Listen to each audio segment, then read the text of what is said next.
Prezados irmãos, louvado seja nosso Senhor Jesus Cristo, para sempre seja louvado, em nossa Mãe Maria Santíssima. Hoje, Anunciação do Senhor, solenidade que celebramos 9 meses antes do Natal do Senhor, o Verbo se fez carne e habitou entre nós. É o mistério da encarnação que celebramos, uma festa importantíssima para a Igreja e, sobretudo, para os que são devotos de Nossa Senhora e a ela se consagraram segundo o método de São Luís Maria Grignon de Montfort. Diz São Luís que os escravos de Maria terão uma grande devoção pelo mistério da encarnação, o mistério de Jesus vivendo em Maria, mistério que se celebra no dia 25 de março.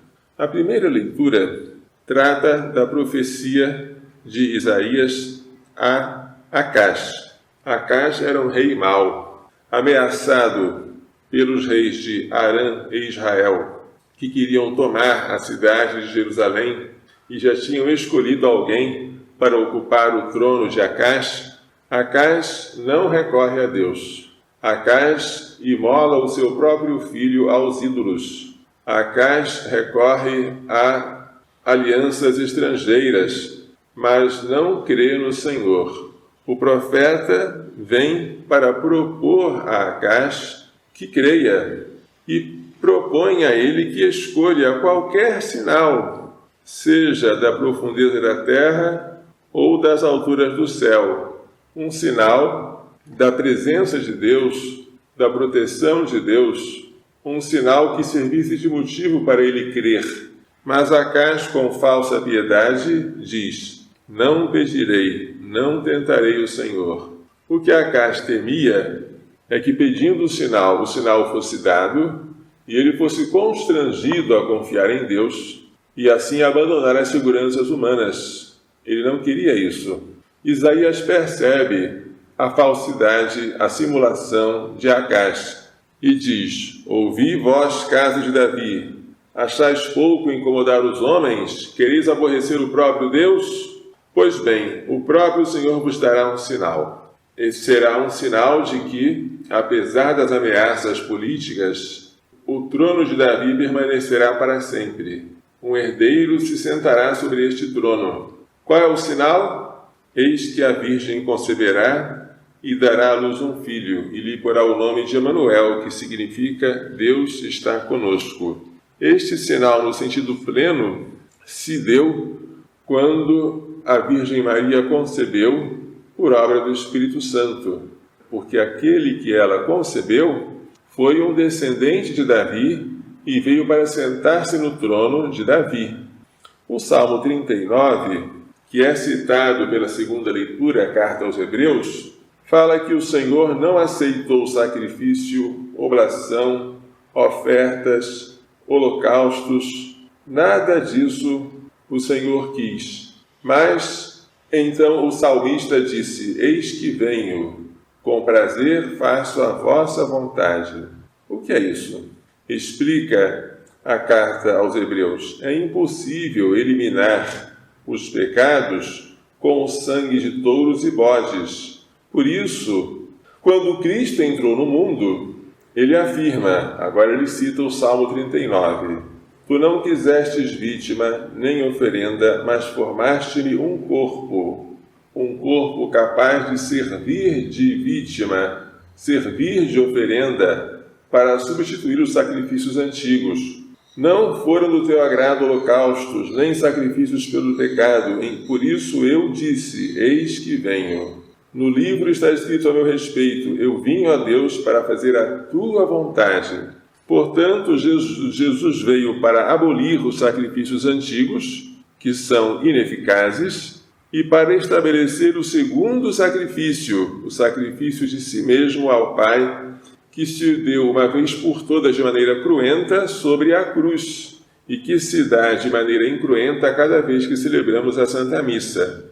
Eu vim para fazer a tua vontade. É graças a esta vontade que somos santificados, pela oferenda do corpo de Jesus Cristo realizada uma vez por todas.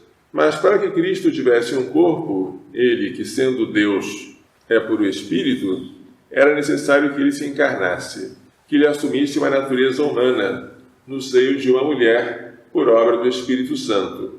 É o que relata São Lucas ao falar da Anunciação. O anjo Gabriel foi enviado por Deus a uma cidade da Galiléia chamada Nazaré, a uma virgem, desposada com um homem chamado José, que era da casa de Davi, e o nome da virgem era Maria. As palavras do anjo nós já repetimos até hoje. Alegra-te, cheia de graça, o Senhor está contigo. É a saudação angélica, pela qual a salvação começou. A salvação entrou no mundo pela Ave Maria. Maria ficou perturbada com a saudação, começou a refletir no seu significado. Não temas, Maria. Achaste graça diante de Deus. Foste agradável a Deus. Conceberás e darás à luz um filho, a quem porás o nome de Jesus. Ele será grande, será chamado Filho do Altíssimo. O Senhor Deus lhe dará o trono de seu pai Davi. Realiza-se aqui a profecia de Isaías. Ele reinará para sempre sobre os descendentes de Jacó, e o seu reino não terá fim. Maria entende que o anjo quer dizer: tu serás a mãe do Messias. Mas ela, que era virgem e havia feito o voto de virgindade, pergunta: como acontecerá isso se eu não conheço o homem? O anjo responde que o Espírito Santo, que pairava sobre as águas no início do mundo, virá sobre ela para aquecê-la e para torná-la fecunda, como faz a galinha ao chocar os ovos. O Espírito Santo virá sobre ti, o poder do Altíssimo te cobrirá com sua sombra. Por isso, o santo que nascer de ti será chamado Filho de Deus. Filho de Deus, e não apenas Filho do homem. Terá uma natureza humana recebida de Maria e uma natureza divina recebida de Deus Pai, por obra do Espírito Santo. Isabel tu aparenta, isto é um comentário do anjo, no meio daquele anúncio, concebeu um filho na velhice, e já está no 6º mês de gravidez, aquela que era considerada estéril, porque para Deus nada é impossível. O comentário do anjo serve para mostrar a Maria que Deus, que fez com que uma anciã estéril concebesse, também é capaz de fazer com que uma virgem conceba sem perder a virgindade. Esclarecida aquela dúvida, Maria Santíssima responde: eis aqui a serva do Senhor. Faça-se em mim segundo a tua palavra. E o anjo retirou-se. A encarnação do Verbo de Deus é obra de Deus, mas não se dá sem a cooperação humana, representada aqui pelo sim de Maria. Também José deu o seu sim ao receber Maria em sua casa, depois que o anjo explicou que a gravidez dela era obra do Espírito Santo. Devemos, nesta festa, agradecer a Deus, que amou tanto o mundo, que lhe deu o seu próprio Filho, para que aquele que nele crer não pereça, mas tenha vida eterna. Devemos agradecer ao Filho, que, obediente ao Pai, veio ao mundo para fazer a sua vontade. Devemos agradecer ao Espírito Santo, que tornou fecundo o seio puríssimo da bem-aventurada sempre Virgem Maria. Devemos agradecer aos anjos, mensageiros fiéis de Deus, sobretudo a São Gabriel, que foi o anjo que trouxe a grande notícia da encarnação. E devemos imitar a Maria Santíssima nas suas virtudes, na sua humildade de considerar-se a serva do Senhor, na sua pureza de zelar pela sua virgindade e na sua prontidão. Faça-se em mim segundo a tua palavra. Vamos pedir a Maria Santíssima e ao seu esposo São José que nos façam entender e pôr em prática todas as grandes lições deste mistério da encarnação. Louvado seja nosso Senhor Jesus Cristo. Para sempre seja louvado e nossa Mãe Maria Santíssima.